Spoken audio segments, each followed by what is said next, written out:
disengage. And Techies as well just makes the Timber take more magic damage. And even late game, sometimes I've seen Timber just explode to mines randomly. Yeah, it can happen. It can happen. The burst is very, very good for Nabi. It's a harder Timber game than the one yesterday for Amar, but the issue is he's really good at Timber, and it's not like a hard Timber game. It's just, you know, harder slightly. And technically, the Pugna Ags scales really well versus Timber late game. But I'm going to assume we're not going to get a Pugna Ags this game. So that seems unlikely, I won't lie. If he does get it, that matchup is really sad for Timber. You just make him do 75% less damage. Yeah, it's definitely an issue. All right. So then he's just kind of this tanky hero that does nothing. But never going to happen, so we can just focus on what will, which will likely be a rune fight. We see a ward for both teams kind of on this mid lane. Most teams these days ward pre-game. And it's... I feel like 2-3 years ago, the mid laners would place a ward because they wanted it for the mid lane. I feel like now it's like okay in some matchups, but the mids don't really care about it. But the wards are placed now for the bounty rune fight. Because this rune matters so much. Like the rune fight, you get first blood or you get 3 runes, sometimes even 4. And it just helps your game a lot. And so it looks like it'll be 2 for 2. Yep. Snaking's going to grab the top one and that'll make it bit normal. Everybody's spread themselves pretty thin. I mean, I'm looking at these guys and no one's got outstanding level 1 unless you can kind of go stun into arrows sort of thing, but then you've got arrows. You don't really want to get yeah, you don't even want to get stunned on DK. Most DKs are going like 2-0-1. So the one thing that I think is pretty cool and interesting for this top lane is DK just rushed a salve and he has 0 tangos. So usually carries will start 0 tangos, but then, you know, with the bounty gold, they'll buy extra tangos. But here, I think he's recognizing that he won't die to this, like, go in by the slaughter techies, but he'll be really low. And he'd rather have a salve to just, like, get full regen up than having tangos. And if he needs tangos, then Mirana will kind of help him out. Which is a pretty interesting thing. Yeah, that's a cool way to utilize it and get yourself some extra money as well. Draining your support for tangos from minute 1. Yeah. I mean, the way most players I think have started to think about side lanes is instead of like I have 3 tangos, my support has 6, which is the usual. It's our lane has 9 tangos, and so anytime you take damage, you have to think about it as like your lane's resources of tangos are getting dwindled every time you take damage, because it's kind of like a shared thing. It's the same thing where sometimes it's fine. Some heavy hits up here. He's a fair not sure they can finish him though. Malady, meanwhile, going down to the bottom side, but they will get Skidder on the top. But first blood goes to Falcons as they bring down the Pugna on the bottom side. I didn't even see how he went down. I guess he was just trading really hard with crit, and then Amar just walked over to the tree line. Yeah, drop the That's pretty surprising to see him just go down like that. It's quite unexpected. Maybe the level 2 difference, I'm not sure, but either way. Yeah, he just got blood grenaded and then got rooted next to trees. Yeah, crit just leveled it, so. Unlucky getting caught out in an awkward position with that, with a very well placed Bramble Miss, to be fair, so. Nice little kill to start things off, and prevents the first blood going to Nephrid in the top side as well, which is a huge sigh of relief for Skidder, because I feel like this lane could have got difficult. There is kill potential between this Techies and the Slardar. Yep.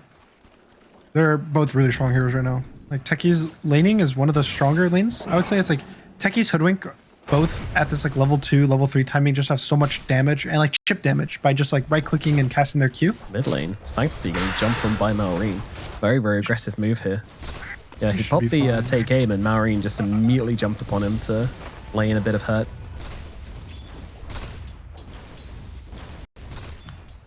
Sniper every game.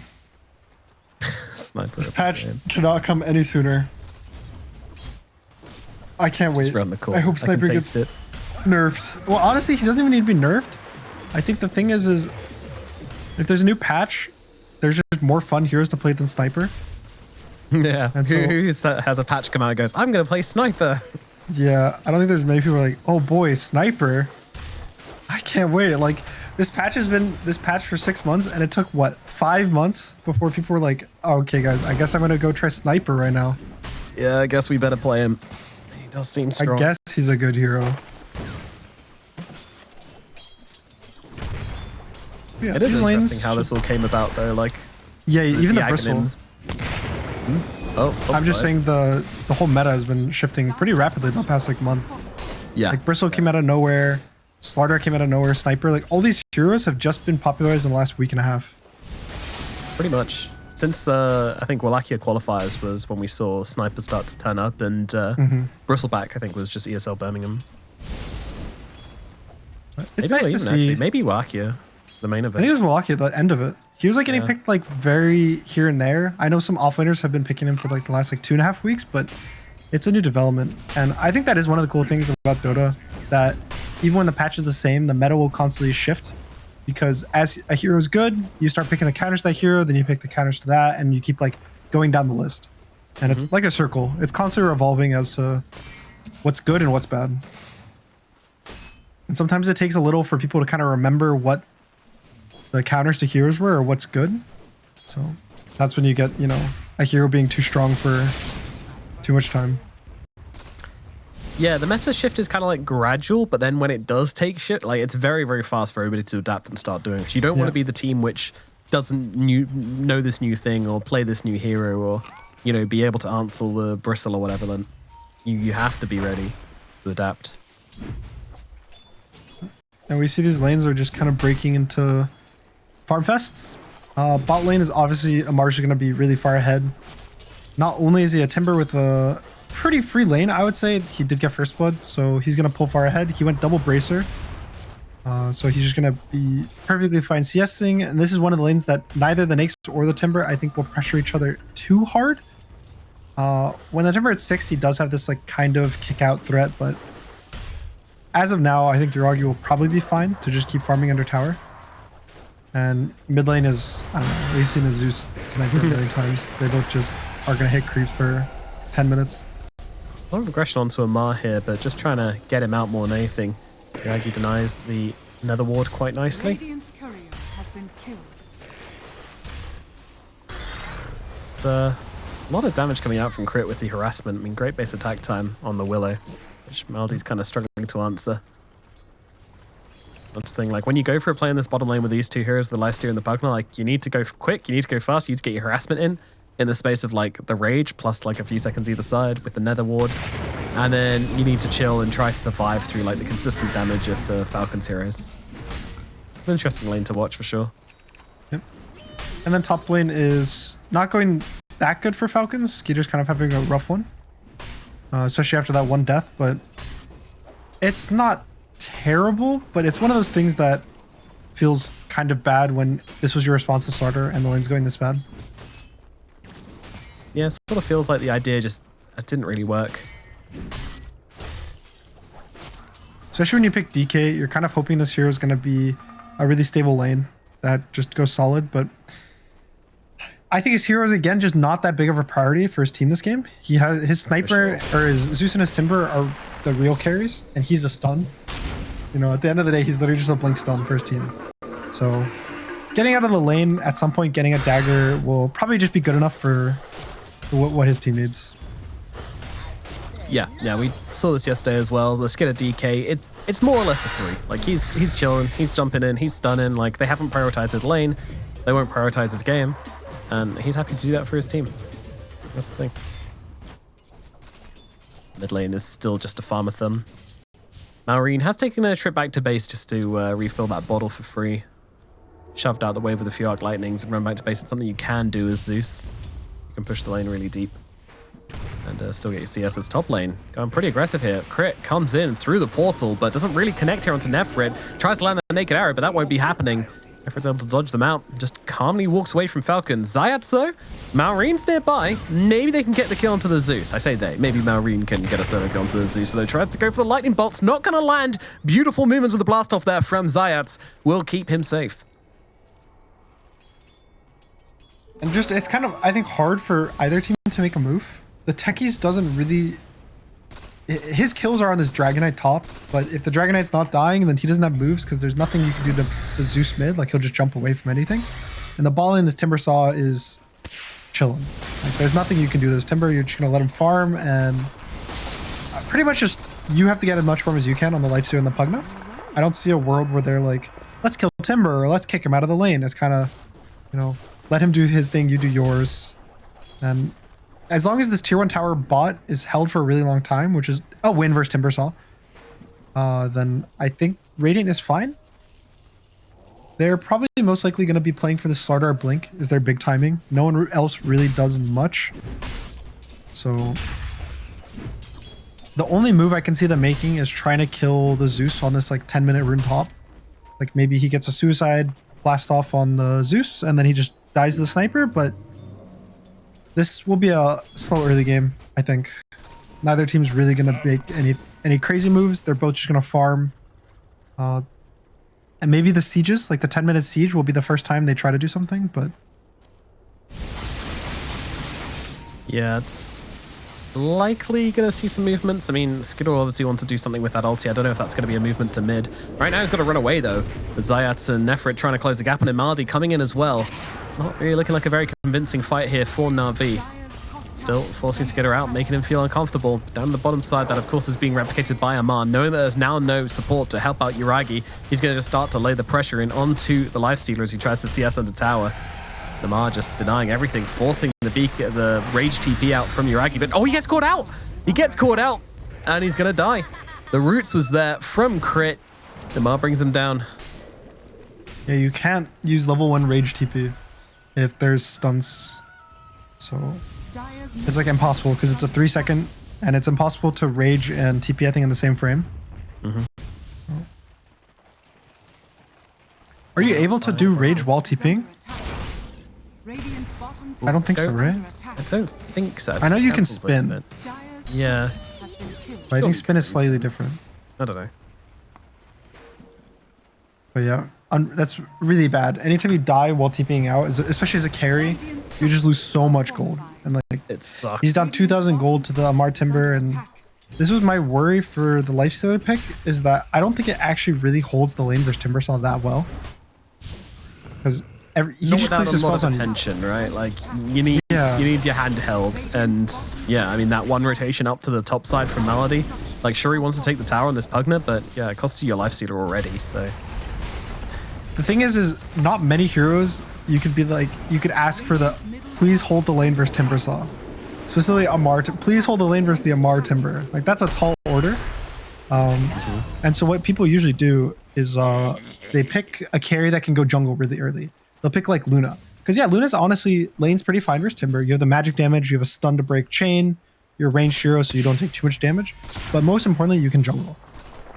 And the thing with Lifestealer is he doesn't really jungle. Lifestealer wins games when he sits in front of his tier 1 tower for like 15 minutes and you just look there on the map like, huh, guys, what do we do? Like we can't take this guy's tower. We can't take Sniper's tower because he's spamming shrapnel. I guess we go to our safe lane, to the one lane that we lost, and we kick the Slardar out. And then if that move doesn't work like once, you just lose the game because you have such little like map to farm and the Lifestealer is so far from sitting there. But when he loses his tower like this and even dies once, the hero is just basically going to be useless for like 5 or 6 minutes. Like he's going to need to farm this entire Radiance before he has any impact at all. And even if he gets the Radiance, a random DK stun into arrow, he's dead. A Timbersaw might just burst him with a Blink Dagger and just bring him down to 20% and he has to like rage TP. So that is my concern. I was going to bring that up. Like you're playing with that Radiance, you don't really have stats. Like sure, you're a strength hero, but you don't have stats. And that can be really, really scary against this draft, especially against Timbersaw. So I do get worried as they jump forward in the mid lane, going for Malrine. Malrine, of course, has a heavenly jump, but Nefrit keeps on chasing. The TPs are coming, and they're going under the tier 3 for this one. Malady's going to throw in the Decrepify, but it's not enough. And now the turnaround comes in. Malady will be in trouble here, run themselves away. Malady falls, Zayats is dead, Sanctity might have taken a step too far here as well. There are just more logs on the fire, and Falcons are burning them all up. Just not getting away, waiting for the stuns, don't even need them. There comes a Chakram from Amar. A deep, deep dive onto Malrine, and it does not pay off. they decrypt the sniper right before the Slardar was able to like crush him, I think. It was the Zeus? Yeah, the Zeus. Sorry. Yeah. It was... I mean, anytime you dive like towards the tier 2 this early in the game, I think it almost never works out. Yeah. It's like such a risky play to make. And that's like so game losing, I think, for them to make that kind of play. They lose so much gold. They're down 4,000 gold, like pretty much off the back of that. Obviously, the Timber Saw is the biggest reason why they're up this much gold by just kicking out the Nakes. But now even Sanctity is getting gone on by Amar again. Yeah, he's on the run. Doesn't really have any way to get away from Amar, though. Amar, I know this guy. He's going under the tier 2 for this one. Well, not if Nefret has something to say about it. Jumping in. Great timing on the battle deep, though. They might actually be able to kill it. They will. Uragi gets it with the Infest. They blow up Amar. Zayats does die in response, and Maori keeps on chasing here. Uragi, he's got the rage. He's going to use it to try and get himself away. And arrow comes to connect onto the sniper, but I don't think they're going to dive this deep for it. That would be pretty insane. For the pressure from Falcons right now. Whew. I mean, that's a really good kill on Amar. It was pretty fortunate that Nefret had the bash. It's one of those things that the second his chain gets bashed, it's like, oh, he's dead. Okay. But if the Slider didn't have a bash or times his attack wrong or something and Timber gets out, like, this map can get... Oh, Skeeter's gonna get jumped. A huge blast off from Zayats. Gita might be dead. Yeah, the damage from Zayats is way too much for Falcons to deal with. They'll be losing 2 from this one. Snaking goes down as well. Again, both supports on Navi lying down on the floor, but Crit gets brought down by the assassinate from Sanctity. 3 dead. Nefret, he wants another. He's going for Malrine. Does he have the health to do this, though? Well, with the sniper helping out, maybe, but then again, now Mars on top of him as well. Assassinate comes through. It's not quite enough to kill him off. Malrine still chasing Nefret. Nefret on the run. He's got a blink there available in 2 seconds. Does he want to come in for this one? No, he does not. The sniper gets the TP out as well. And I gotta say, another win for Na'Vi. They keep throwing their supports' bodies into these fights, and it is the cause that are coming out on top. I mean, that's a good fight. The Skeeter just got blown up at the start when he hit the tier 1 tower, and Sniper actually got to use the reset cooldown on Assassinate, which is always the most fun thing when you get like last on a kill, then you get to use it again and again. Pretty nice defense. They weren't able to sneak down Zeus. I think if he actually got the Malrine kill on Sanctity, that would have been massive, but still really nice defense on the tower. Yeah, it's not a huge change in momentum yet, but it's another kind of stalling by the side of Na'Vi, giving them more chances. And, you know, if this game does end up going late, like, what way are you leaning for the drafts? It's hard to say. I think that Na'Vi... I want to go with Falcons, even if it goes really late. I think that Na'Vi has this like strong Slardar late game, which scales really well with the Lifesteal and the Sniper. Like all 3 of the cores scale really well. I just think that Falcons, something about the Timber and the Zeus specifically together, just seem to scale like too strong right now. Even the Zeus gets so tanky, and they both just do so much damage while being so tanky and providing vision and just kind of everything that it feels really hard to beat these heroes. Yeah, that's true. We've seen how much this Timbersaw can do in the late game, and I'm definitely not going to underestimate it. And Lifestealer does tend to, like, he has a pretty big spike through the mid to late, but then, like, very late, he kind of just doesn't feel like he does a whole lot. Snaking, getting jumped, but actually it's a bit of a bait here as he leaps away, and Nefret now in a bit of trouble. The heals coming through from Maldi won't be enough, though. They'll lose Nefret to the Thunder Gods. Crit gets the last hit. Zayat trying to get the escape up to the high ground. The right clicks are following. Snaking's on the run as well, and with a Starstorm should be able to finish the job. Down goes Zayat as well. 2 dead on the top side. A strong response from Falcons as Na'Vi dare to make an aggressive move. And then they're instantly going to smoke on Falcons. They get 2 kills. They know that they can go really aggressive. Orchid is almost finished on the DK, but not yet. Even if he just gets a stun on the Lifestealer, it's a free kill. But Falcons has walked into 5 mines so far. They know exactly where they are, and they might still get this Lifestealer, but doesn't look like it. Yeah, that'll be a pretty strong response if they do it. In fact, Na'Vi may be the ones looking for a bit of action here. Mardi's going to do a bit of baiting in the middle lane, or is he? Let's get caught in the smoke. Shrapnel down on the middle wave. They see 2 heroes just TP top. This could be. They might actually go into the tri-camp and find Malrine. Do they have a ward to place on the high ground? They do. That has one available. Ooh, but the Kobold's going to give it all away. The micro is there, but is it going to matter? I mean, they move on to Crit. Crit, though, he's absolutely fine. Or is he actually? He's dropping very low just to the Shrapnel, and they get the Assassinate on him as well. Bye-bye, Crit. Another one for Sanctity. The range of the sniper paying off big time. That almost was really cool. I don't know if it was intentional, but Falcons had a Kobold that was smoked, and the Kobold actually got unsmoked. by walking into the Navi. I don't know if they noticed it, but if they did and were able to dodge the gank because of that, that would have been really cool. That's just so sweaty. That's just a Falcons I told you, thing right there. Dota is so sweaty these days. I can't wait for the patch and everything's just going to get dragged back down to the mud again. Just mindless brawling. No tactics. Sign me up. Sanctity, he's walked into heroes here. He's absolutely dead. Skitter and Armor on top of him. Sniper ain't getting away from this one. Interestingly, he's going straight for the BKB, but it does look like Nefrit's also being caught out here as a +1. Malrian's on top, so he's going to be able to bring him down. Thunder Gods comes through to give the vision to keep on chasing onto Zayats here. Skitter closes a gap, gets the slide onto him. Amar's there with the chakram, with the damage, with the whirling death, and down goes Zayats as well. That is a big old feed train for Na'Vi, unfortunately. Something I want to talk about really fun is a Mars item build. He has purchased a Manta style. Of course he has. So I know he's done this in the past for Grimstroke, and the reasoning for that was you would remove the bug when you were ulted because you were disarmed. This game, there is no Grimstroke, so pretty much the stuff he can Manta would be, he can remove Decrep from himself. He can remove Slaughter ult. He can dodge and assassinate. But I think realistically, the most important thing that he wants to do is to use it to demine the map at some point. Really? Like he can always just Manta and throw them into random places, like if they're going to go high ground when there's a bunch of mines, and just kill all the mines from the techies. And so it's probably a combination of that and also removing the Slaughter ult. But it's always a question of like, if Slaughter ult's your issue, just buy a Lotus. So the only things that Lotus doesn't help with would be dodging, assassinate, and killing mines. So Yeah. you have to hope that those are the reasons why he's buying Manta. Sees it as value enough. Radiant are scanning. I mean, I guess if Lifestealer gets a shard as well, then getting rid of open wounds is going to be quite important as well. I also think you just lice it on Timber. It's fun. He just thinks it's neat. Yeah, I mean, he's a universal hero, so having all stats is just nice.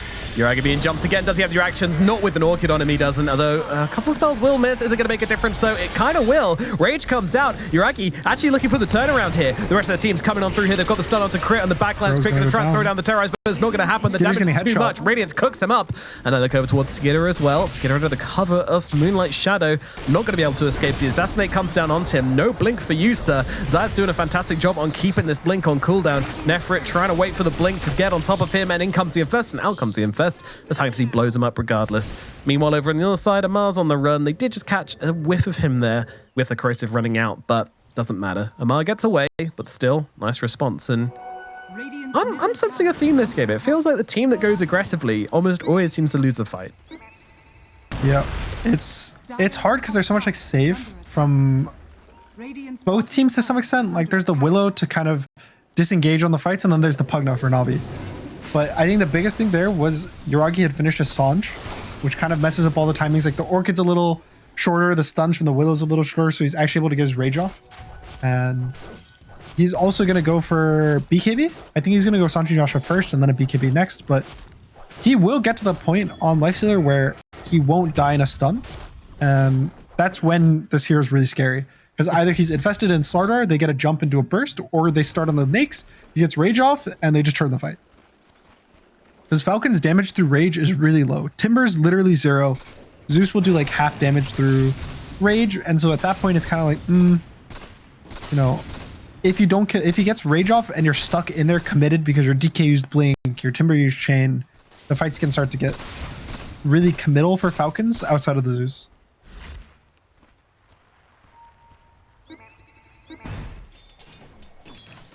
Zeus trying to get rid of the mine. We'll be able to do so. Being very careful and using lightning bolts to scout everything. Is being hunted. Yeah, Lord Jesus. Okay. Yeah, you kept talking about Slardar 100 zeroing people, and well, with the techies, that is very much a reality. And that also looks like it might set up for a Roche, because they do have Slardar, so Slardar just makes every single draft a Roshan draft, especially when you have 2 physical damage dealers with you. Yep, scanned out by Falcons, but no response really being mounted right now. I think they're just going to give this one up. Happy to play into an Aegis on potentially Nefrit, I would imagine. Maybe Yuragi takes it. That's probably Yuragi. Made the slot.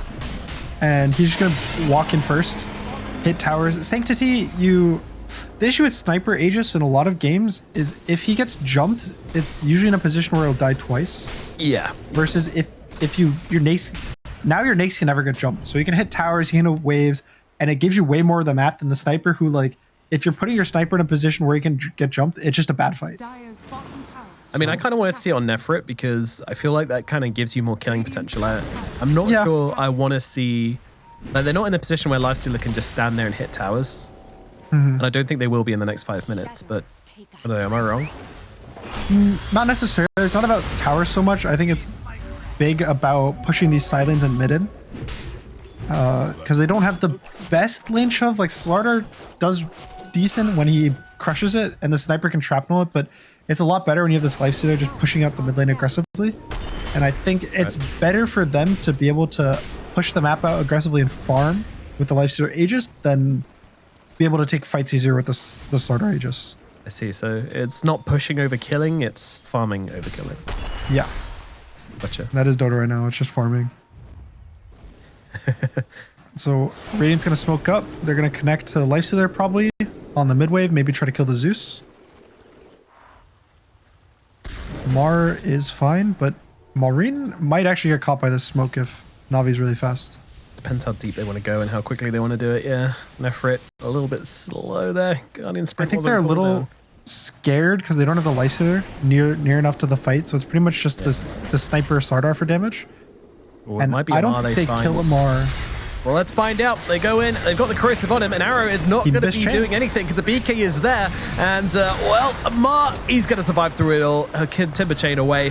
And Sniper actually a little rooted on the backline there, still just trying to get off a decent amount of damage in these fights and force back Falcons. But kill not successful, but they do force Falcons out of this part of the map.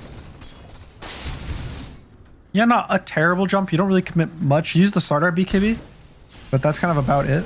No one else really does anything. So Amar is getting to the point where he's just this really tanky Timbersaw. Every time he picks this hero, he just owns. He's 7-1. Like, I don't know, is that really a surprise to anyone? And the meta, unreal consistency. Yeah, the meta, you know, doesn't look too bad yet. He's gonna jump Sanctity, and Sanctity is just dead. Just gone. Yeah, the healing from Maureen not nearly going to be enough, but they go on the backlines looking for Maureen. Beautiful heavenly jump up to the high ground for Maureen, though that's going to keep him safe. And Nefrit with no BKB gets cooked up on the front lines. Zayats does get the kill onto Snaking in the back, and now Maldi just trying to suck away at Amar, and Amar can't really do a lot, but with Skidder coming in to save the day, they will be able to bring down Maldi as well. So it's going to be a double kill for Amar. And everybody else trying to run away. Zayats, he's out of here, but no, he's not. Maureen's there with the lightning bolt, with the damage, and they will bring down 4. The only survivor is Yuragi with this Aegis. Dire's top tower is under attack. That was the worst absolute fight. Sanctity just got 100-0'd by a DK stun, doesn't click his BKB. If he gets BKB off there, I think the fight's really different. Because Timber does nothing to BKBs, which is also why you see the Lifestealer going for his own BKB. But it's hard. It's hard trying to find ways for Sniper not to get jumped, I would say. Like, you see this fight, the second the Sniper dies, I think the fight's kind of over. And so, sure, it's an argument that maybe the Sniper should have Aegis, but I just think he can't let himself be positioned in that way. And it all might break down to the smoke they did, and they didn't get much because it kind of made it so their lanes weren't shoved too aggressively. And Falcons was able to just get a nice jump on them. Immediately they were able to counter-rotate, and their jump was just way better. I mean, you saw that Timber Chain coming towards the Sniper, like Sanctity did see that, but then wasn't able to get off the BKB off because it's you don't just want to BKB the Timber Saw. Yeah, it feels so weird when Timber Chain's in because you're like, oh, if I just BKB when he presses one button, like, yeah, it feels so bad because then the DK doesn't jump and there's no fight and you just had to waste your BKB. Exactly. It's really hard to BKB sometimes. And there's games where it's, I would say this game, especially for the Sniper, it's a really hard BKB game to use it effectively. Because he basically needs to, his ideal BKB usage, to be realistic, is DK blinks in, clicks stun, and then he dodges stun with BKB. Like, that's what you want to ask for. Yeah. And, you know, that's not really something you can consistently do, I would say. That's like, I feel like Falcons is messed like, yeah.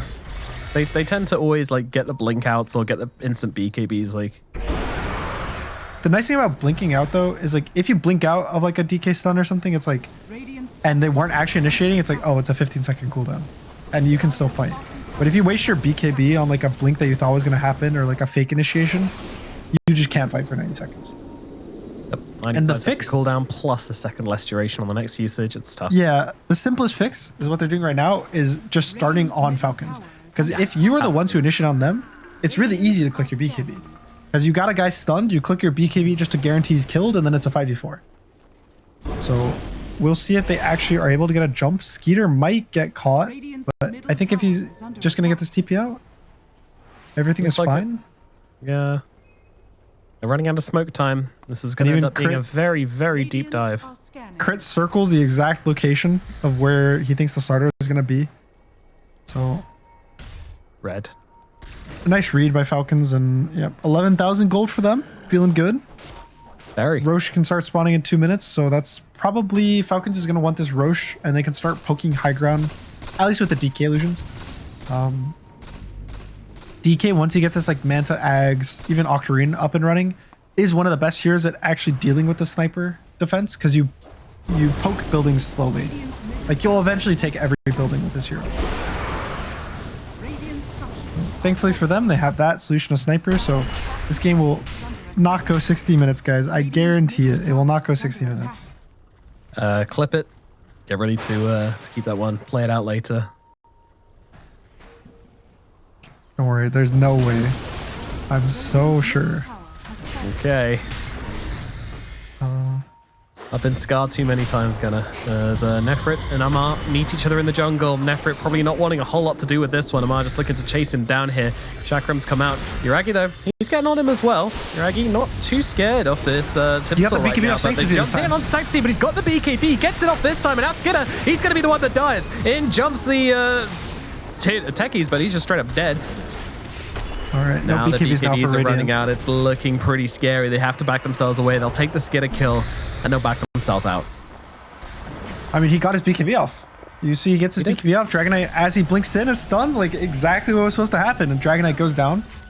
The issue is there is an Amar Timbersaw, and so I don't know when you're going to actually kill this guy, like if you can kill this guy. And that's pretty much always the question versus Falcons when you give away Timbersaw is, will you actually be able to do anything versus Amar? Yeah. It's a scary question, which I just don't have the answer to. Yuragi's going to be forced to rage before his TP is available, but will be enough to get him back to the safety of his team. Falcon's not willing to dive that hard without Skidder. If you look at this replay, it was a really nice BKB by Sanctity. I think that was like the biggest reason about this fight is it was looking really awkward. The Zeus ult and he insta BKBs. Yeah. And so the DK jumps him on the BKB, like pretty much perfect timing. Like that was exactly what needed to happen for them, and they're able to turn this fight. The one thing that is kind of sad for them in that fight is that they use triple core BKBs at the exact same time. Something I've noticed teams like Spirit do really nicely is they kind of don't overlap their core BKBs if possible. Stagger. And they'll have like one guy use BKB and go in and do a bunch of damage and like protect his other guys. And then now you still have one more BKB for the fight, where you have two BKBs still. And so the thing with when you triple BKB like that is it's impossible for them to chase and fight because none of the heroes can survive Timbersaw damage. It's just too much, yeah. The Amar threat means that BKBs are the only way you can fight, and yeah, Amar just is doing his thing.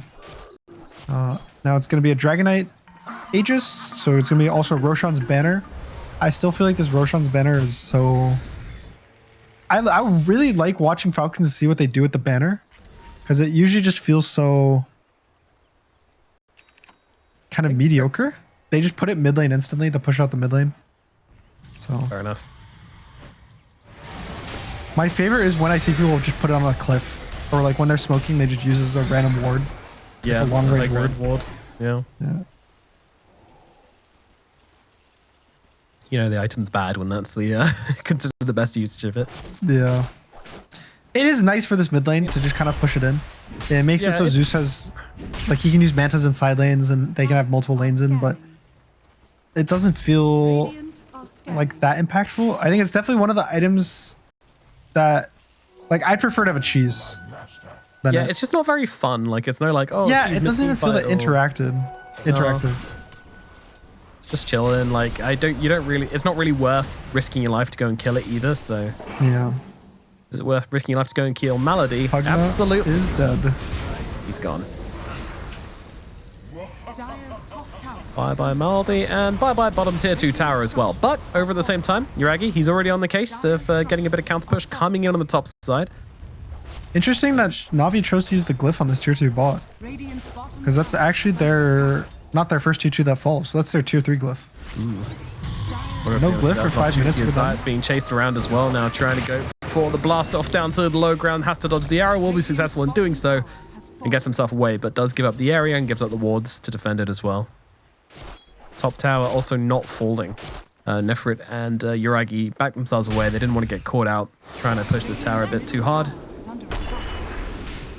Yuragi's going for an AC, it looks like, just more physical damage, minus armor. And he's about to get jumped by Skeeter. There is no follow-up close enough. Like, ooh, nice rage. Good rage. Yep, Yuragi gets out. That's very nice for him. And makes them quite a large amount of space on the map. Although, look at Amar. His team is literally so far away from him right now. I feel like he might be able to 1v5. It's close. It's like really close. The only thing that will stop him is that Starter can just perma bash him, basically. Yeah. So, and Starter is gonna look for him. He's infested by the Lifestealer with a gem, so knows there's no vision on him. Knows he can just hunt, but he gets spotted by the Watcher. To a Watcher, yeah. Watchers are very annoying.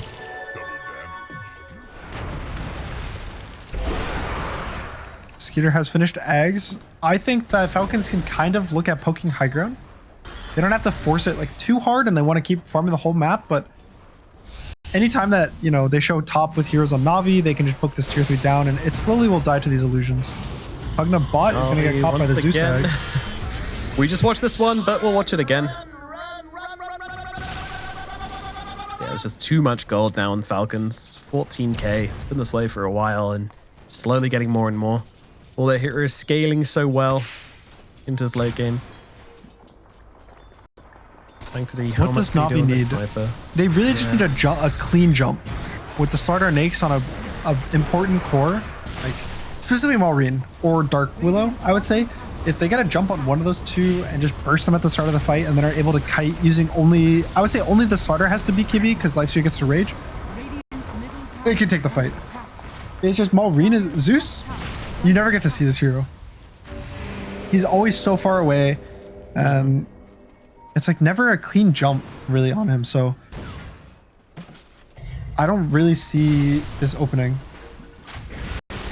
It's super tough, and immediately they're more than happy to drop stuff on supports, but in goes Nefrit, but look at the damage he's taken already from this. The Pugna.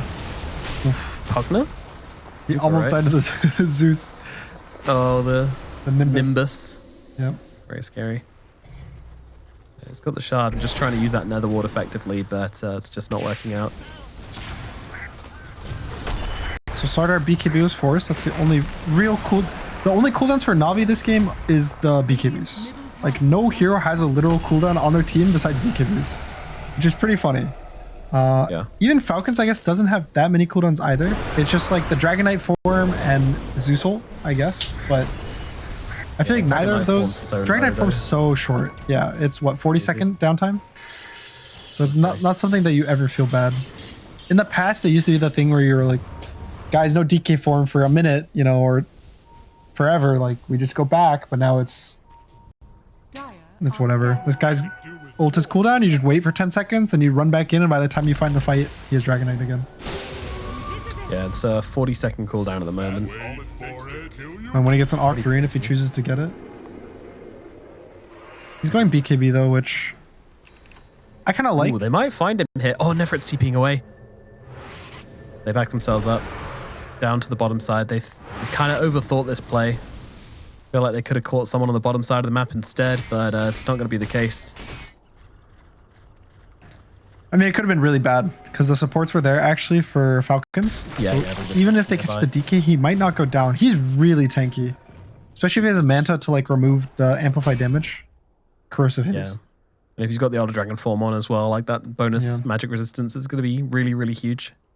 Maybe not against Slardar and Lifestealer, but, you know, the finish off from the techies, which has been quite important. Not going to be doing a whole lot.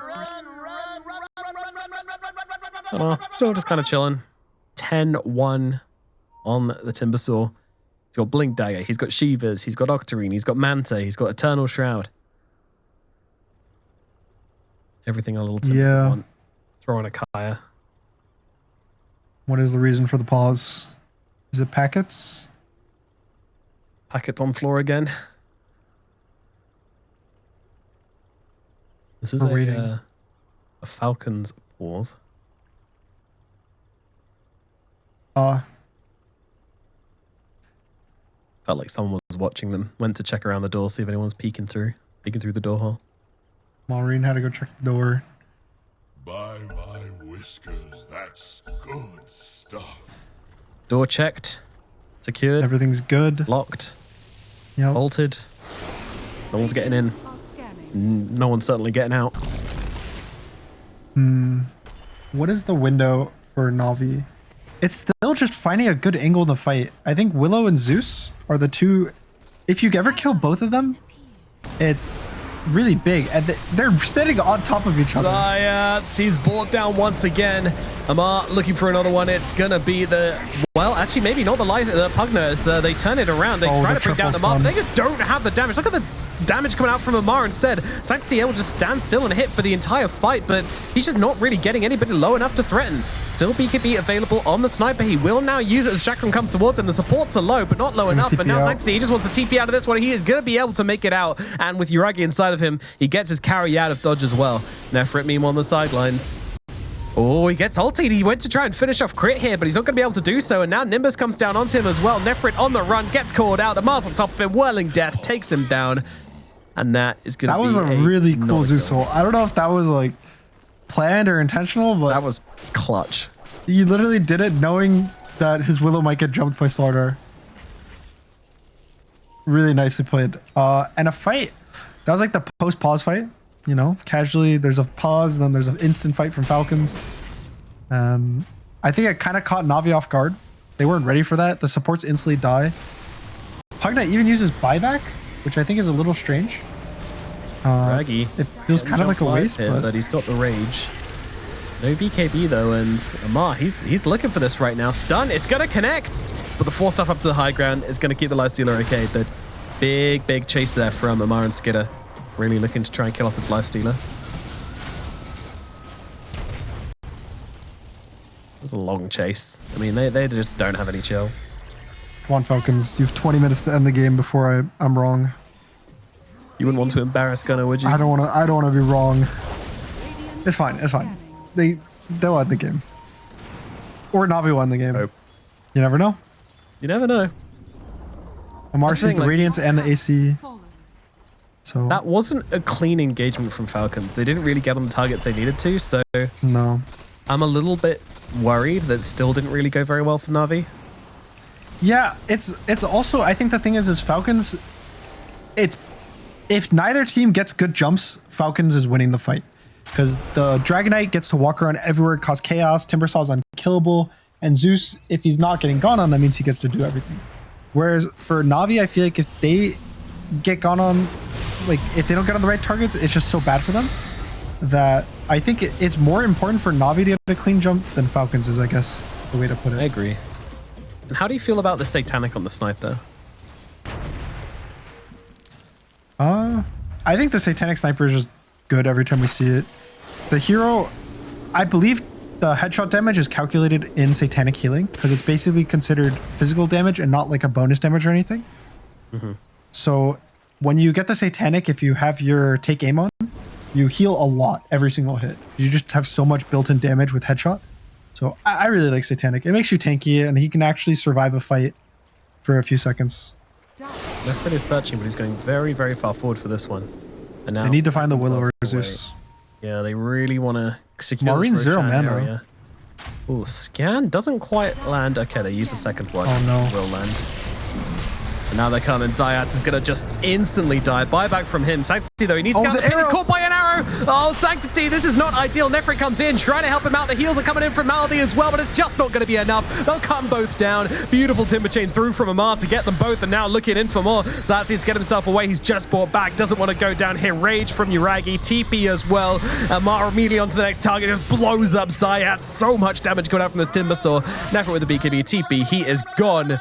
Only 2 heroes left remaining from the side of Na'Vi. And there's the Falcons classic, not stopping for Roshan. There's 3 heroes dead. They head to the high ground. That was just, it's too scary to fight Rosh, I think, like that. Like, they just go into the pit and they start roshing. Techies just instantly dies. Dead? Oh no, Uragi's dead. I mean, that is ridiculous, and that might be game. They just need to take tier 3s. One more fortification, then it's tier 4s. Going for the barracks instead. They don't know the buyback status, so barracks definitely the safer option here, but they don't have a Dragon Knight form either, so it's easier to just take like 2 sides, maybe 3, because there's no life stealer. I think they're going to keep pushing and try to force that life stealer buy, and when they notice there's no buy, they, you know, they just keep going. Yep. Fortunately, this snipe is just not a big enough of a threat, especially without lifesteal there to absorb some of that focus in the fights. Amar does not care about anything.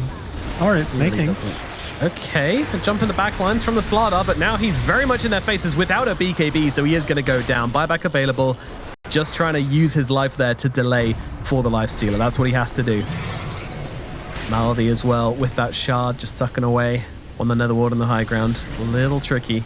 They have to go around the side because of that, but they find Zayats once again on the side. 4 stuff away along with the Decrepify, trying to keep Zayat safe. Chakram, so they do so much work. Nefrit jumps in, looking at Amar, but Amar isn't even taking any damage from this. Not really. Nefrit's forced to BKB and keeps on trying to stay on Amar, but Amar doesn't give a damn. Timber Chain down to the low ground, gets himself back. We'll have to back away, heal up. They do have their lifestealer back. It's 5 heroes on the side of Na'Vi, only 4 on the side of Falcons. They've got a Roshan to take, and that's what they're going to do. They hold. The game's not over. Rosh is up, so now Falcons will go take Rosh. But I think Timber is just too big for them at this point. It's kind of like a question of how do you deal with Timber? Because you have to pop every single BKB the second the fight starts. And if you don't catch Zeus, you don't get any kills. And even if they kill, I think the ideal fight where they kill, let's say they kill both supports. Let's say they kill the Zeus, and then the DK starts running. I genuinely think Amar and Skeeter could 2v5 all of Na'Vi right now. And so you basically need to find a way to somehow deal with Amar in the fight. Everything on him, and I still don't think it's enough. Like, the hero just doesn't take damage. It's kind of fucked up. Yeah. I also think it's really cool how they let the Rosh go top because the Ags is way better for their heroes than the Refresher. Yep. Right now, they're standing right next to each other. They don't even know it. I mean, Zayat's once again dead at the start. Sanctity standing still with the BKB, with the Satanic, and trying to just turn on Amar, but Amar, he doesn't even notice. It's like there's a pea shooter kind of tapping him on the shoulder a little bit, and now he just turns around, blows up the sniper. Sniper dead as well. 4 dead on the side of Na'Vi, and now Uragi all by himself cannot do it. G5 and it does 180 damage or something like that late game per second, and it can just last for a minute. Pretty much. Cool. So yeah, the 15 talent's really strong for that as well. Plus 30%. Like any percentage-based talents always have the chance to just be absolutely nutty. But we gotta get there first, and I think getting there will be potentially the hard part. Yes. Because Falcons do have pretty stable heroes. In terms of early game, they have, you know, Mars, they have Weaver. I think they've been playing these heroes a lot recently. Mars, I guess, more so forever, but... And even the Dragon Knight, it should have a really good time mid. So, like, I think Falcons should probably win 2 or if not 3 lanes. I think bot lane's the only one that's not a clear advantage for them. It's mostly mid and top, but, you know, we've seen Amar just win lanes that he's not supposed to a lot of the time. Yeah, he doesn't really adhere to matchups or anything like that. He always goes to every... I feel like he approaches every lane with a view to winning it. And he always seems to have an idea away. And also the the funny thing is that he's versus Coddle 5. I think Coddle 5 is a really weak laner. Like, I think it's kind of a joke in terms of impact. Probably with Bristle is one of the few lanes that, you know, he will have impact because he can just let his Bristle spam spells. Effort, is he going to get stunned? Yeah, he's being caught up here. Dragon Tail connects, and that's going to be a lot of damage coming through to the Death Prophet. They will bring him down. First Blood and Bounty Runes grabbed by Falcons. 3 Bounty Runes and a First Blood. That'll be a 1k gold advantage they're starting off these lanes with. That is not what Na'Vi needs when their draft is... I think they have a fast draft. They're wanting to hit Death Prophet 6, use Exos off cooldown. Earth Spirit wants to run around the map. And Bristle basically is supposed to win this game with some like Ags Bloodstone timing. But, you know, every time that you give it these First Bloods, you just kind of start losing what your timings were supposed to be. I think the most important lane for both teams, specifically for Na'Vi, is going to be this top lane, which is why it's actually so unfortunate that one of the Falcons heroes gets this First Blood. Because now that Snakey has First Blood, he gets more regen, he gets to have maybe faster boots or something. And if this lane goes bad for Na'Vi, I think that it can get really awkward for them in terms of map movement. Packets have been lost. Once again, the postman in a DreamLeague really needs to be... I think with DHL as a sponsor, the packets would be really secure, but... They'll find them quickly. They'll get them. They'll get them. But yeah, it's... Death Prophet is a risky offlane pick, right? Like, it is not the stable offlaner we're used to seeing. If you don't have a good game, you can't really stand your ground, and that makes it very difficult to achieve what you need to achieve as a hero. Spirit Siphon and Exorcism needs to be going off in enemies' faces, and that's not going to happen if you have to play slightly further back because you're too squishy. That's always going to be my concern with a hero, especially against something like a Weaver, which can kind of volley in that damage from slightly further away. So yeah. I'm worried about the start. Like, Nephrid is probably the person I have eyes on the most during this laning phase to make sure he comes out of it with a decent amount of farm. The hero used to be more popular back before the Shiva's nerf, which was a long time ago, but back before the Shiva's, when she was like a broken item, you'd get Shivas at, 16, 17, 18 minutes, and it was an unkillable hero. You like slow them, make them take more damage, it gives you armor, but now if you try to rush Shivas, it's just way too expensive to hit like this really clean timing. And so the item build is pretty weird for Death Prophet now. There's people who go 8 toes. I've seen some mechs. There's like a Yule's Rush. And so not only I think how his lane goes will matter, but probably which items he chooses to buy are big things for him to consider. Yeah, I would imagine it's going to be a Yule's, but I could be wrong. That seems like the kind of trend at the moment is to get a Yule's on your offlaner when you can. DP, obviously, always a good hero for it. Intelligence, plus just really enjoying that. But at the same time, you will be lacking in stats with that because you are an intelligence hero and you're not strength. So while she has really good stat gain on strength, like, you're still going to feel a little further behind if you do try to go for that build instead. Yeah. And could just get bursted, which again, is always going to be my concern. So I should be able to give him a decent time up in this top side. Unfortunately, starting with Bushwhack is going to make his lane a little bit harder than it should be. Yeah, I always get so sad when I see the Bushwhack level 1. It feels so sad. But the nice thing for him is I would say this is one of the lanes that it's acceptable to have Bushwhack because his offlaner has a spell to secure the range creep. So usually when you're playing with a hero that doesn't like a Primal, the Primal doesn't want to walk up and just smack this range creep, so he can like split the wave with creep aggro and the Hoodwink can secure it. In this lane, the Death Prophet doesn't really want to split the aggro because he's a ranged hero, so you don't want to tank creeps, and you also have a way to secure the range with your own Q, so they'll just play this lane to be more play together, hit the Skeeter Weaver whenever he walks up, like together, and they just kind of do everything at the same time. So not as bad in this matchup specifically.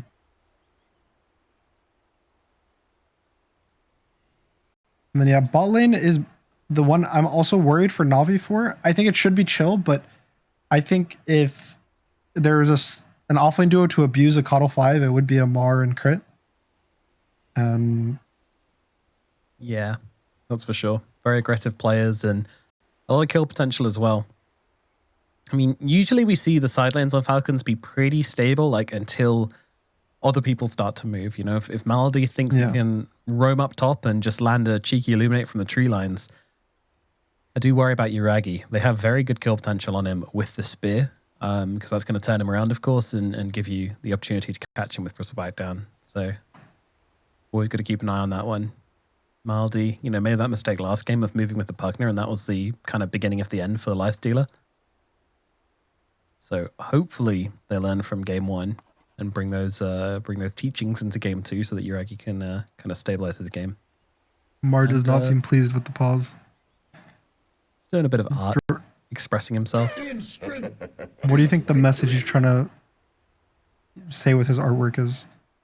I think it's quite interesting because it presents chaos, but yet also when you look closer, there's also order to that chaos as well, which I think is very reminiscent to him and how he performs. And most people can't understand it, but that's kind of the point.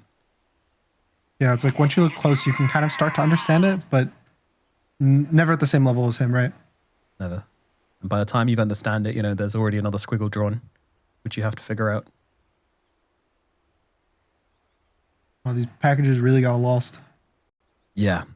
Slacks has the DHL cap on and is running around the halls right now, trying to sort them out.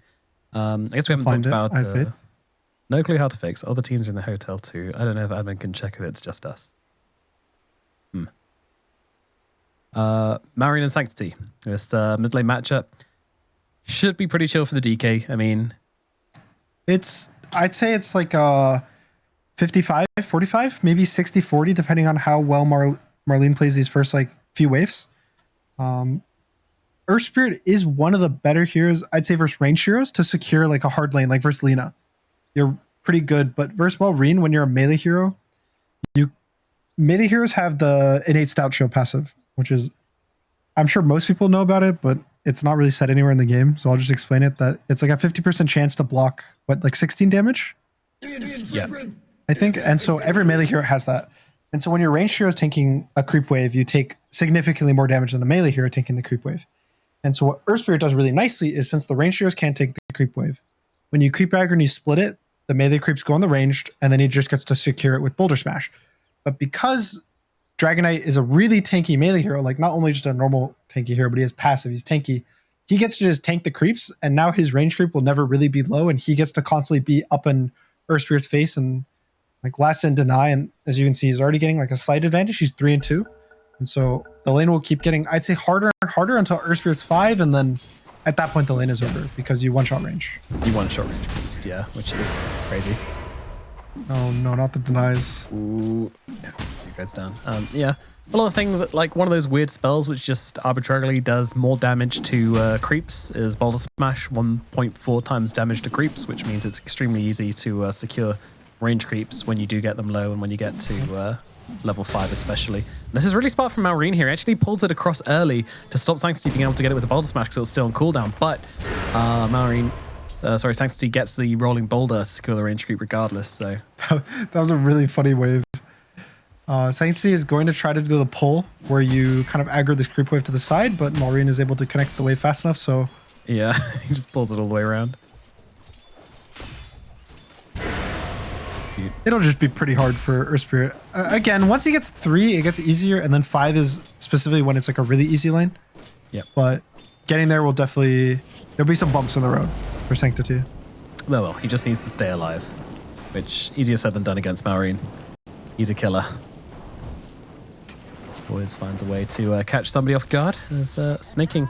Wow, you see what he did with the extra gold he got from First Blood? But Bracer. He did. That's it's interesting. I think he's a universal hero. It's good stats.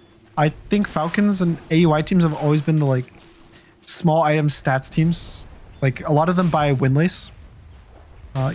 And they buy these bracers, they buy the Wraithbands. So not too surprising that, you know, Snaking is going down the same route. He buys his bracer. It also is good regen, so that this like random chip damage from the Death Prophet and the Hoodwink don't really matter as much. So Yeah, and I don't think you're really worried about Nefrit like kind of running him down anyway, but always nice to have that extra bit of HP to survive against Spirit Siphon and stuff, because there's also not really too much kill threat for them. with like his boots early on at least. So if he got the boots, it's maybe he doesn't have the HP pool to just survive the Death Prophet. A lot of the kill threat is on the Weaver, just being able to go in constantly. Fortified. So I like the Bracer in terms of being able to set up your Weaver for nice pressure rather than doing it yourself. Look at where Yuragi's laning at bottom, by the way. He's chilling. He's chilling. Those are ancients, Yuragi. Those are, yeah, I don't think you can take those yet. That is ambitious. You just get his creep denied by the ancients, so what can you do? Quill's firing at an unfortunate time there, I suppose. Yeah. I mean, that's the best thing you can do, especially with Bristle Coddle. And we've also seen it with Gyro IO sometimes where they eventually get this wave shoved in so far that they go behind the tier 1 tower and no one really wants to rotate to like help this like shoved lane in. And so Yuragi just wants to keep pressuring, make Amar miss as much CS as possible, which he hasn't really. They're winning the lane for Falcons right now. He's ahead on CS. More denies, more last hits. So pretty much all 3 lanes are a win right now for Falcons. They're up in net worth in every single lane. Yeah, narrowly, other than mid, but yeah, things are looking all right. Mid, the more important thing is XP, I would say. If you see, Sanctity is 5 and Marina is like 5, and he already has basically 1 creep's worth of XP, but he also still has 4 creeps alive.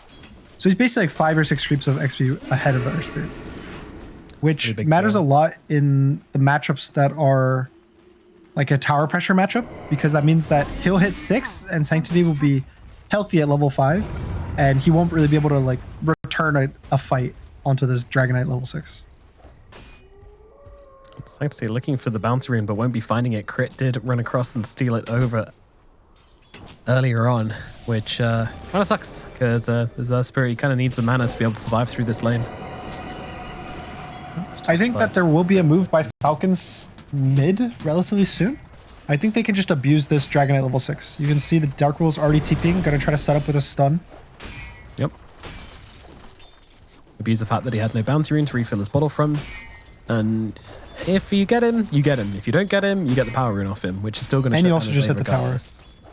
And that level 6, yeah. Full half a level ahead on Malrine. Very difficult for Sanctity. And at the same time, Nefert's going to get kind of pressured by Skeeter. So just pressure pretty much everywhere for the side of Falcon. All 3 lanes are being pressured. We're even going for the kill here onto Sanctity. He's forcing him to roll himself away. Not so much trying to kill him, but just trying to stop him boulder smashing down these creeps. Boulder smash will come across, takes down both the range creep. Might be enough to save his tower, honestly. We'll see. In comes Malrine. Probably go down. There's no glyph. Kind of whiffing the Illuminate. Yeah, they're going to have to bring in more heroes. Marine's not giving up, though. My god.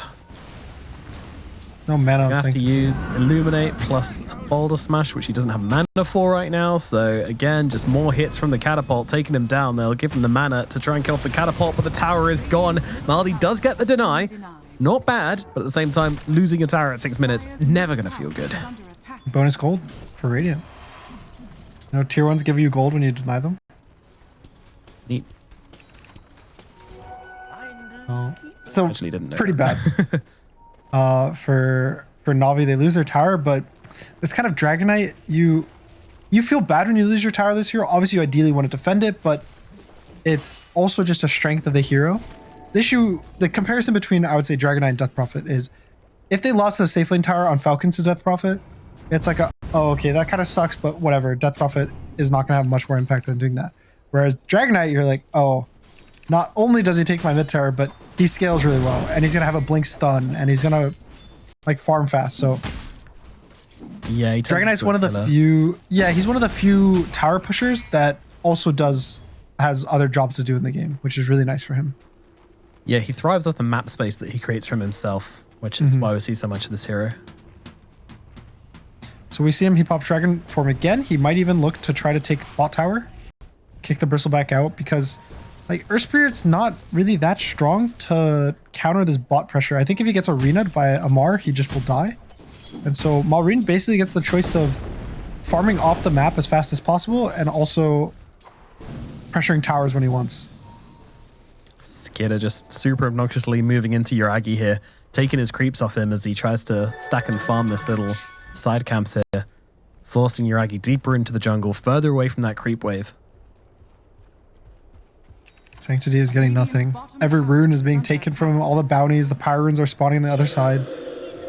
He's going to connect to Death Prophet. Death Prophet's going to press Exo, but Falcons, I think, smartly is just choosing to mirror.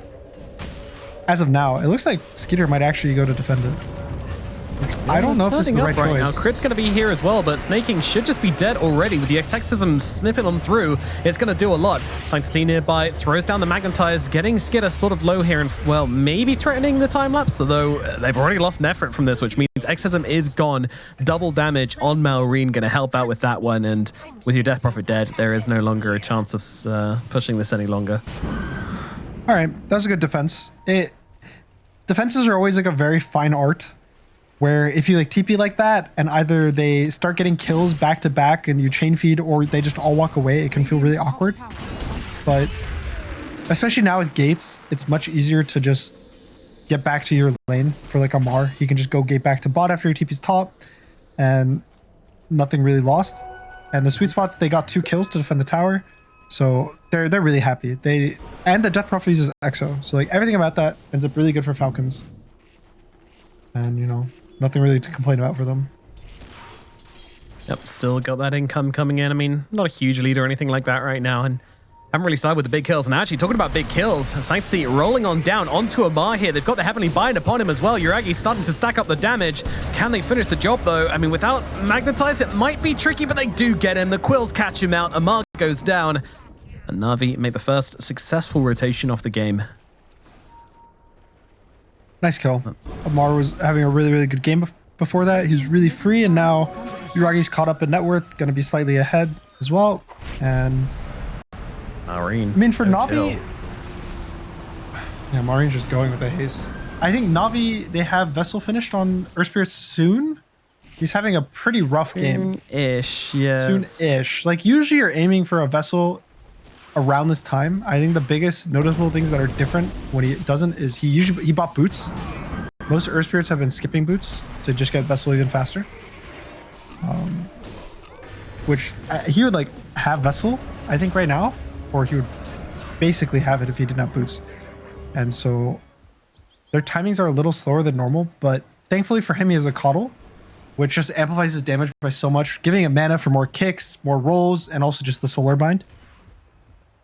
And so we'll see if they're able to make these moves. Yuragi bought Skeeter. Yeah, he's just... Oh, he makes it through the portal. He needs some help. He needs some friends. I mean, there are heroes nearby, but no one really coming to give him a hand right now. They don't seem to know what's going on. Nefrit connects. Can they keep him alive? Yeah, Lotus is there. Gonna be used. Yuragi into the trees. Exorcism coming down as well. Skitter, he's gonna get the kill, and he's gonna time-lapse away. Oh my god, he gets away with it. The rest of the team completely distracted by Snaking, leaving their carry for dead and letting Skitter get away with literal murder. But at least the tower should be going down here, I'd imagine. Falcons, they are running up. Malrine. I think they might look to defend this. Yeah. Amar has TP in 3 seconds. Get revenge. Avenge that tower. Exo will do the job. Zayat's going to be seen here and immediately taken down by the Bedlam Dragon Knight. A very scary combination indeed. And Malady also found in the trees. So both supports, as usual, sacrificed by the side of Na'Vi to get their calls out of dodge. But you make this move and your Bristle dies like right before the move. You know, like he gates the top, still gets chased down by the Weaver, and again, they really need this Bristle Ags timing to come fast. Like, he is their whole team, and now it looks like he's gonna get Arena and he might go down again. Oh dear. Bottom lane, he's in trouble. Arena being held for now. Bedlam's down onto him. Malrine joining in the catch, and Yuragi, back-to-back deaths for him. No Arena needed. They still have Arena for this fight too.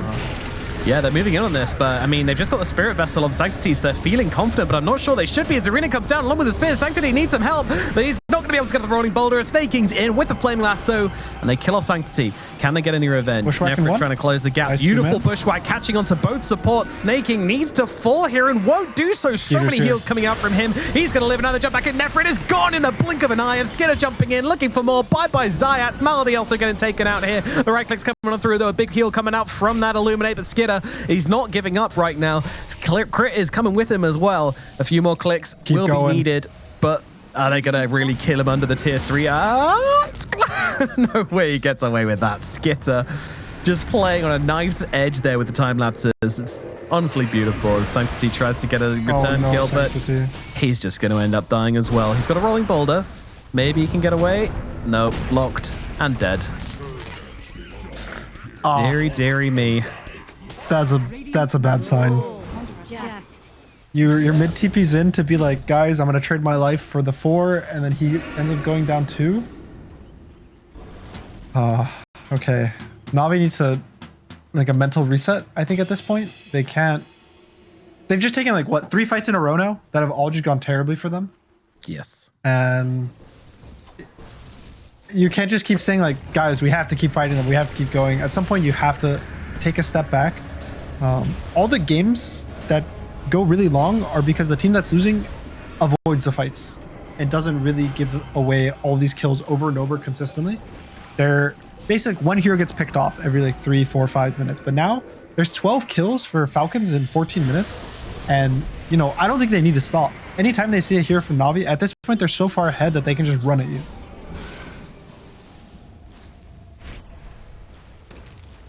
And so it was also it was what, like 8 kills in the last 3 minutes for Falcons or something? It was like back-to-back fights and kills. And Yuragi dying like twice, and yep. Yuragi he's not almost really getting caught. into this If Amar goes really ham, he'll catch him. What do you mean if? What do you mean if? It's a when. The arena comes down, Malrine, the kill though. comes in, but they get their return kill onto Malrine. That Spirit Vessel going to work, and now looking towards Snaking as well. Snaking with the Magnetizer and the Spirit Vessel alone will not be living through this suddenly with your resource lines cut off. Falcons. all Skeeter. alone. Whoa. No way they get away with this one. But I mean, Amar is here, but there's a time lapse coming out from Skitter. Just get himself away. Then move over towards Amar. He's going to be the new target. Another Spirit Vessel charge being used, but he keeps getting the back because people keep dying. But maybe this one won't work out. Well, Skitter's he gets hole. away.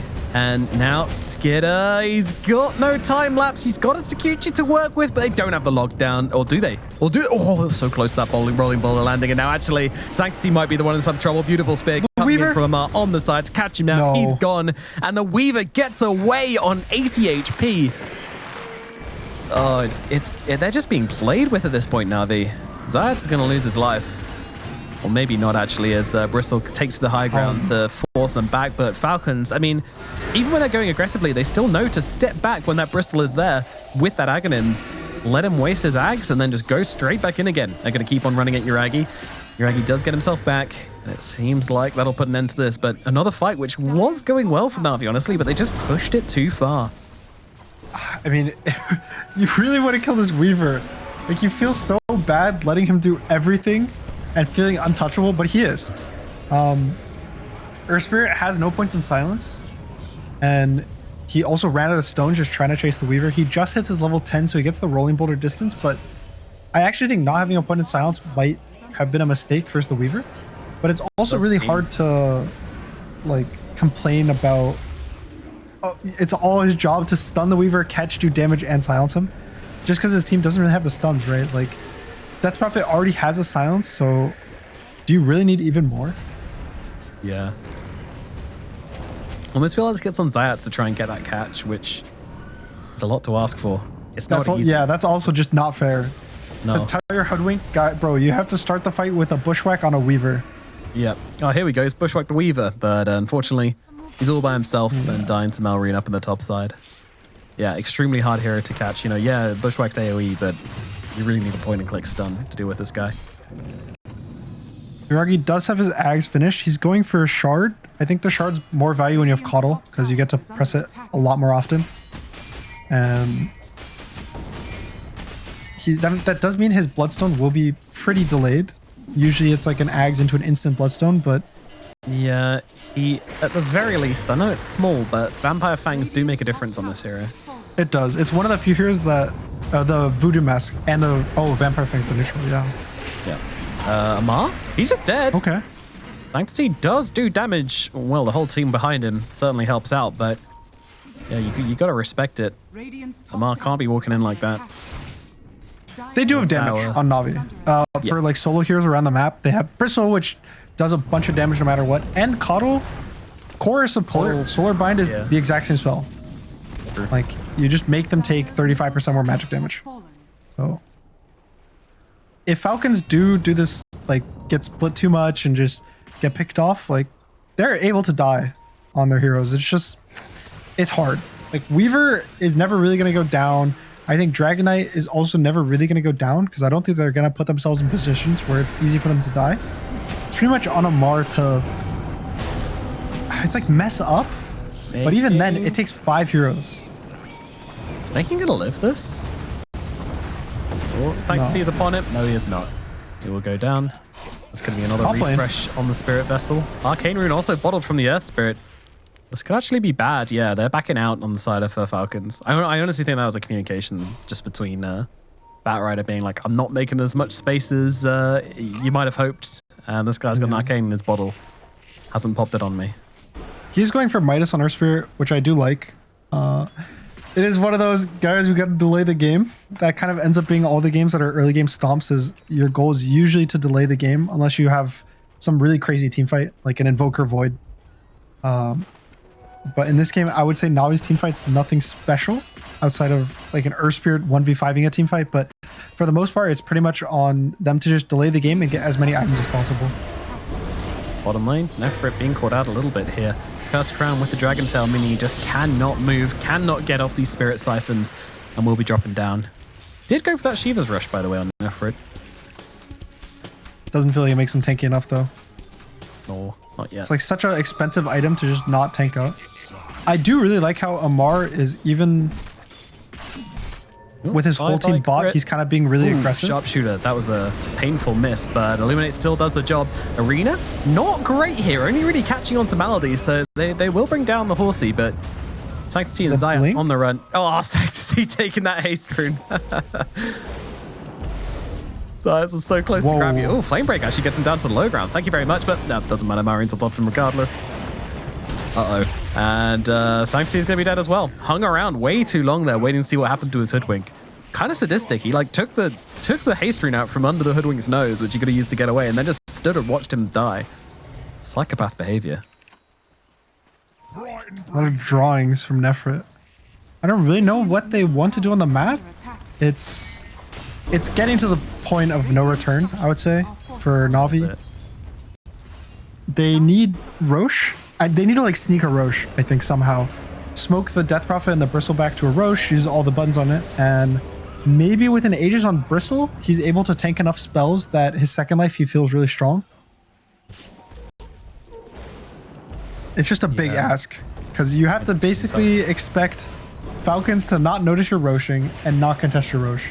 I mean, in fairness, we just haven't seen Na'Vi as 5 fighting Falcons as 5, and that's because this keeps happening. Nefrit getting caught out on the bottom side. Falcons very quickly just moving across the map, catching the easy kills. I mean, I don't know what it would have looked like had the game not been this one-sided. I think it would look pretty good for Na'Vi, honestly, but Falcons obviously know that and just making sure that it can never happen.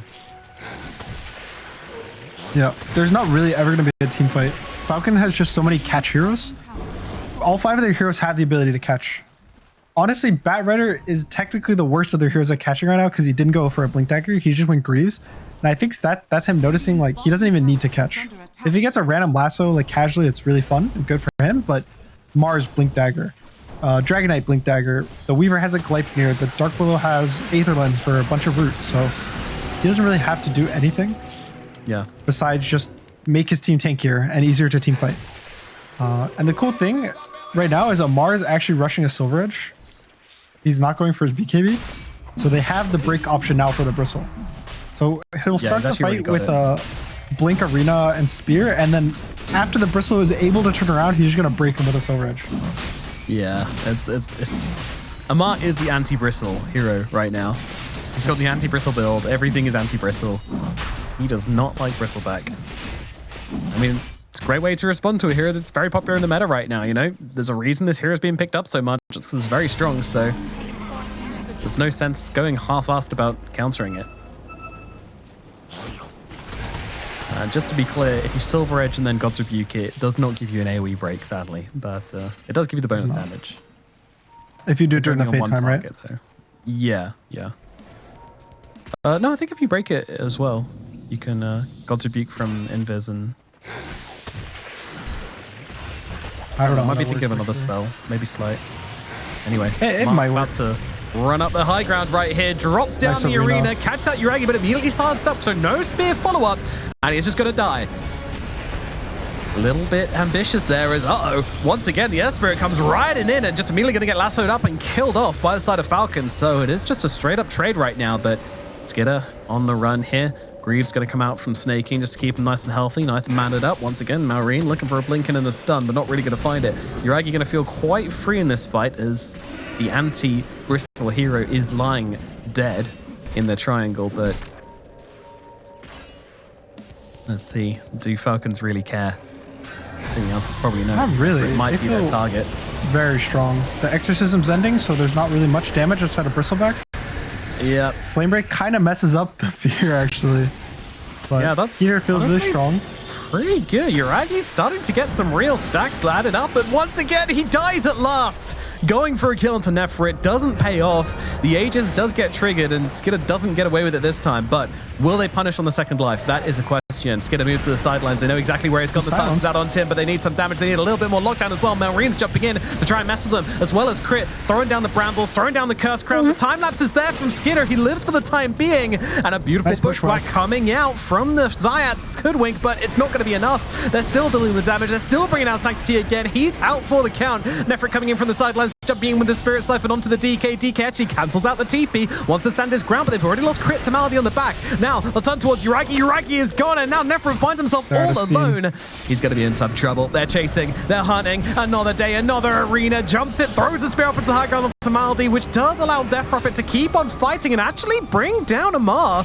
Nefrit might just be the king of this fight. Trying to run down Skidder. Skidder is low. The crit swap is where? Nefrit, hello. Starting up to the fight right now as they've come back with Zayats and Malady onto the DKs. Snaking running across here. He's got a flaming lasso, but he just wants to keep them off the DK. DK on the run, trying to get away, but another blinding light throws him back into Nefrit. Nefrit has the Spirit Siphon available, but he can't keep up with Malreen. Malreen gets a blink away. Snaking as well, also trying to slither his way out of this one, but the Atos is there from Zayats. Nefrit on top of him continues nice it collector. going right now. Sure, the Firefly's out, but I don't think it's going to save him. The Spirit Siphon still connecting. Crit's available to slow. The silence, the damage coming in. Crit's back as well. Coming in from the sidelines with the dust, with the damage. Down goes Nefrit, and now it's Falcons up to the high ground. Looking onto Zayat. Zayat's trying to get away with Curse Crown. Catches him out. Sanctity's back from the dead for like the 5th time this fight or something. Comes rolling into the backlines, trying to take out the support. Looking at Snaking, looking at Malreen. Surely they can bring down Malreen as Yuragi's back from the dead as well. DK in a whole world of hurt right now. In come those Quills. In come those Viscous Nasal Goose. Sanctity nearby. He's just here for the Spirit Vessel charges, and he will get them. And finally, this fight ends. And I mean, absolute chaos over on the Radiant side. And honestly, I think Na'Vi aren't going to be too sad about that one.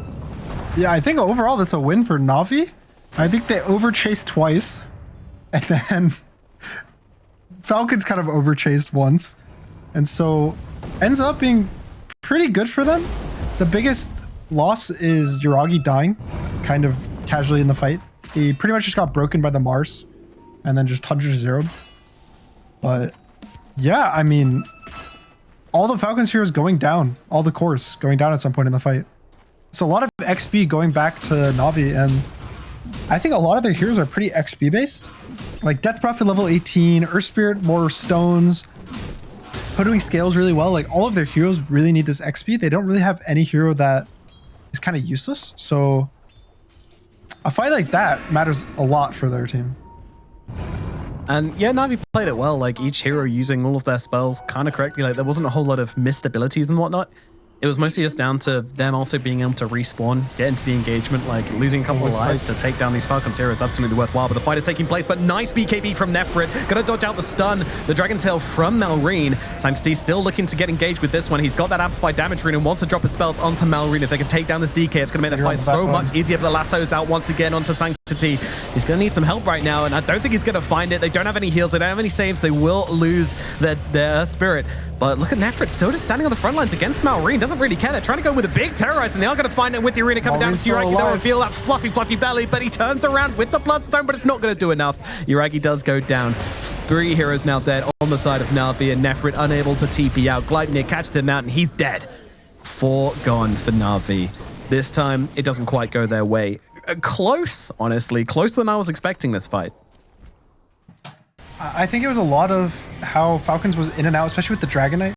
He was able to just kite the fight really, really nicely with a bunch of Glimmer Capes and Force Staffs. And on the backline, Skeeter just destroyed both of the supports, like Zayats and Malady he basically had a TP out on the Coddle and have like very low impact, use the Glimmer just to like barely survive. And so it's basically just the 3 cores of Na'Vi having to fight the entire roster of Falcons by themselves. Yeah. The DK just surviving made all the difference there. Malrine lives through it all, which is absolutely key. That's why it felt close, because he was so close to dying pretty much the whole time. And if he's dead, I think the fight just is so much easier for Na'Vi. Yeah, he's a lot of the stuns, even like the vision. So if the Dragon Knight does go down, this hero is always a really high impact kill. The issue has always been killing the hero is hard.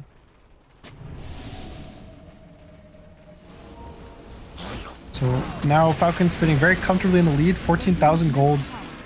Can they go high ground? This game is pretty easy to go high ground. The Coddle's not a core, so there's no like Octarine and infinite spells to spam. It's, you know, a little more casual in terms of a defense, but you know, you'd never force it, right? You always just farm the map, you get the pickoffs where you can, and every time they leave the base, they'll start chipping. Yeah, it's going to get really annoying. Marine also has a shield rune, so he just has like 5,000 HP right now. Okay, that's cool. Yeah, these illusions just going to come in and clear waves and deal damage to buildings.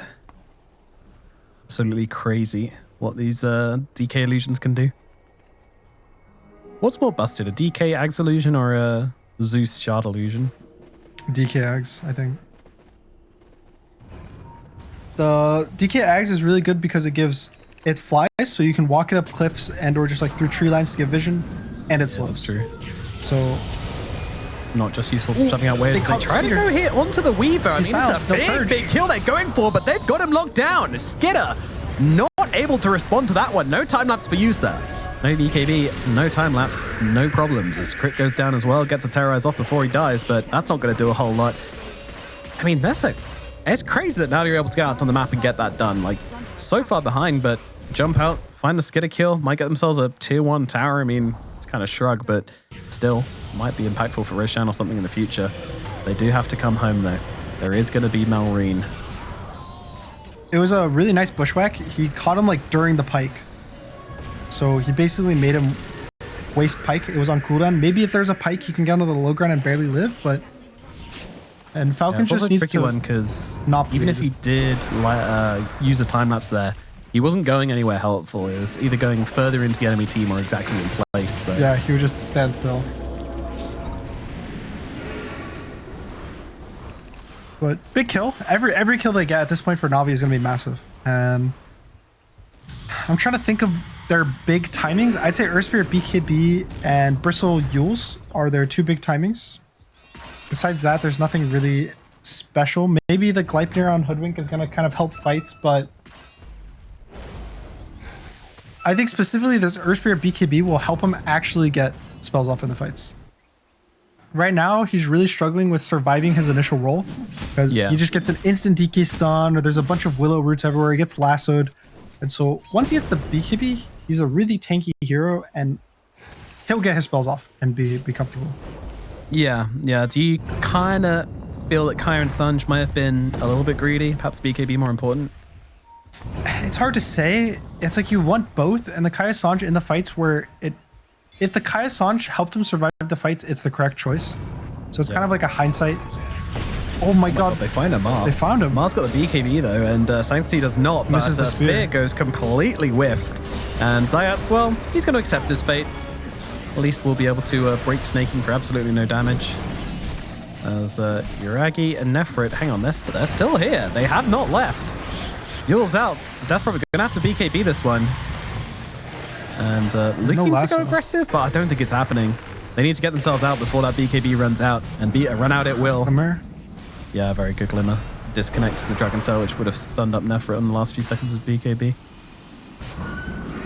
That's another really annoying thing about all of these like long stun heroes, you know, such as DK, is that you can just stun them on like the last second of their BKB. Yeah. It's just like a lingering stun now. And you know that they're going to be stunned after it. Yep. pretty crazy. Not the worst for Navi. I mean, it was really good that they actually survived the arena on the Earth Spirit. If he got speared there, he probably just dies. Yeah. He got pretty greedy on Amari. He wanted to try and get both of them inside the shard spear, but... Yuragi going in 1v3. And kind of winning. Yeah, sort of. He forces them all back. They respect the Bristle back, that's for sure. All right, Yule's finished on almost Bristle. BKB on the Earth Spirit's still, 1,800 gold away, but there's a Roche up, so he's not going to get it. If anything, his gold will be used for a buyback for this fight. Maybe he goes in, he forces a bunch of BKBs, he dies, then he respawns. Doesn't use Magnetize till life 2. This is feeling so ridiculously similar to game 1 at this point, where they were like behind, but finding some nice players to keep themselves in it. And then it all ended at this point. This Roche fight, Yuragi died, and it didn't have buyback, and they just ignored the Roche, ran down bottom lane, and got megas. So let's see if the script is the same as game 1, if the writers got bored. We'll see. It's really big on this initiation for Falcons. If they get an initiation on any hero, like whether it's Bristle, whether it's Death Prop, whether Earth Spirit, and on this blink stun, the guy dies, the fight's so easy for them. But if Navi's actually able to survive the stuns and kind of kite the fight out, they can win this. Maldi might be the target, certainly as immediately blink stun onto him. Does he have the buyback? If he does go down here, it's a good arena as well, but the BKB is out from Nephrin, not from the Bristle though. Bristle has got the yields. Should he want to try and keep himself alive? But he's taking so much damage inside that arena. He's going to get broken up. Yule's out onto himself. Amar's getting low as well, though. Nephrin should finish the job, and Yuragi's going to survive. Meanwhile, on the deep side of the fight, Sanctity has lost his life. Buyback is available on the Earthquake. Should he want to come back and help him, then he will. He's coming back into it. Malrine getting low. Nephrin staying upon him right now. The anti-armor plus the ghost is going to work, but meanwhile, poor old Yuragi's just getting shredded inside the Cursed Crown. It's too much coming out onto the Reaper. Stunned, taken out, he's silenced, he's dead. The Bushwhack into the silence kills him off. I don't even know where Zayats is, but he's getting off so many spells from the sidelines. Amar finally comes to try and deal with him, but he's up on the high ground. He is away. Sanctity back into the fight, looking for a target. Snaking, forced off to the sidelines here. Meanwhile, Malrine blinks across, gets himself a Sanctity, and he might just be dead again. That is a big problem. Dieback from him. No BKB either. That's going to be delayed even further, and Navi just have to leave. It's pretty bad when Snaking has more net worth than the enemy mid. Oof. Yeah. Yeah, he did buyback there, but the fight was really awkward, I think, for Yuragi especially. He used BKB, or not BKB, his Bloodstone at a pretty awkward time. There's pretty much no heroes around him. He had no Ags, and so he pressed Bloodstone, and I think got like one Quills off on the Mars. Yeah. And so he didn't get this like full heal. Yeah, he didn't get this full heal that usually you get on the Bristle when you press Bloodstone. And so now Falcons is just in such a nice position. I really like how they keep ignoring the Roche after they win these fights and prefer to push the enemy base. The reason I like it so much is because there's so few windows to actually push high ground, because it's so hard, that it's significantly better to like force glyphs, take towers when you get these opportunities than like take Roche. Because now Weaver's up and they can just go walk to Roche and it's fine and nothing changed. But if they Roached first, they would have no base damage. Like they can't go high ground for fun. They need to kill every enemy hero to do it. So when they go into the pit, Skittle will lead the charge, and looks like Navi wants to contest, but yeah, they're moving over, but they need to be a little bit quicker than they are being right now. Roche down to 25% HP. Gonna be dead in just a second. Maori moves across from Nefrit, gonna unleash everything right now. Exorcism comes down, Skidder in the pit. There's a Wind Waker, or just Yules? No, Wind Waker into the pit, just to give them the vision. They will stun up and kind of deal quite a lot of damage onto Skidder. He's around to the backline here and will survive. And Na'Vi say, oh, well, mission failed. But Nefrit's he's still looking. Challenging the Batrider to come for him. Batrider with no blinks, a little awkward for him to try and get that initiation. So instead they look over towards Malrine. Malrine, Ogre Seal Totem down to the low ground, forcing the entirety of Na'Vi down here. Nice Manta dodge. Might set them up for a nice arena. Let's see. Malrine getting low, but the 4 staffs are there. They still seem pretty confident he can survive, but I'm not too sure about that one. They are going to be able to bring him down, and now it gets awkward. They Weaver see the still Weaver stands as for well. one. Weaver, if he dies here, he's going to die twice. Yours out onto him. I'm not sure who from, but that's going to allow him to get Nice off the arena. time lapse away to survive through this one. 3 caught inside the arena. No BKBs available, but they have killed the Weaver the once, but Sanctity might have given his life for this one. Caught inside the Cursed Crown, can't get out of the brambles and just waiting for the Skidder to survive, come back to life and kill him off. And now Malady also going to be taken out, and the Gleipnir to cancel out the TP from the Death Prophet. Nefrit's going to go down as well. A great try from Navi, honestly, but they lose 3 heroes. Falcons hold strong. They buy back on Malrine, and now they're running for that high ground, and I don't think Navi have a response. I think the fight just ended up lasting too long. The exorcism ended. They used all the stones. Like, they just keep having to keep going forward because Falcons is kiting so nicely with glimmers, and the Weaver is able to kite. And anytime that you just chase this far, you end up losing usually. Like, Falcons just has everything that they need to take this fight. Barracks starting to fall, going for 2 lanes at once here. Falcons, Malrine blasting them down on the top side. Skidder on the other, even sending the illusions to deal with tier 4s with the bottom side. They want everything. Falcons want it all, and likely they will get it. Top lane gone, middle lane gone, bottom lane starting to fall as well. Snaking, over blinking past Uragi. Just trying to mess with him, trying to find Zayas in the tree lines here. Uragi, is that his Bloodstone used? Yeah, certainly is. Okay, Bloodstone already down, meaning he's just going to be sitting duck now for them to take out. Buyback available, is going to use it, desperately trying to hold on to that last barrack, but it's not going to work. Skidder does get caught out a little bit here. Don't forget, doesn't have the Aegis, does have a cheese and a time lapse, so plenty of opportunities to survive here. Sanctity gets caught inside the arena. Malady's just gone instantly, and Sanctity's going to follow him to the grave. 2 taken out straight away, but the Magnetize doing absolutely crazy amounts of work. 1 dead, 2 dead. Crit narrowly survives it. Did he just hit a talent or a level? Oh, he hit level 20, but that doesn't... Boulder Smash doing work, I suppose. Uragi chasing, once again, popping that that Bloodstone very, very early. Kind of getting caught out. Really aggressive fight from Navi, but they are mega creeps, so... Yeah, I feel like they're not really looking to extend this game any further. It's do or die for them, they feel. Crit being chased, buybacks from Zayats. Yeah, it's definitely the closing out of the game for them, it feels like. Nefrit just trying to finish off Crit will be able to do exactly that. Nefrit brings him down, Wind Waker down to the low ground, but Malrine's ready with the stun, and the GGs are called. It will be the 2-0 for Falcons after all. Really nicely played. I think Navi showed some signs, but I think Sanctity's